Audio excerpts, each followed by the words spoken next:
staying with the weather theme, after 2 years, FEMA is leaving Avoca this week after helping the area rebuild from devastating flooding. KNWA's Lauren Kraycall is joining us live in studio now. Lauren, you spoke with the mayor. How are these changes going to help with possible future flooding?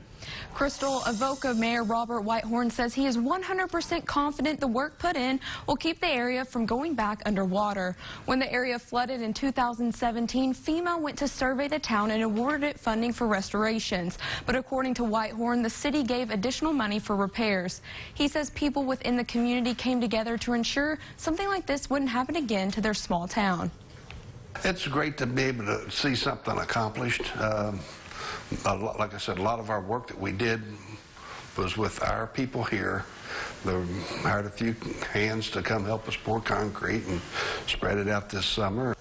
They made the ditches FEMA cleaned a little higher and a little deeper. Mayor Whitehorn says he is proud of everyone involved. He doesn't expect to see the ditches wash out in his lifetime. Live in studio, Lauren Kraycall, KNWA Northwest Arkansas News.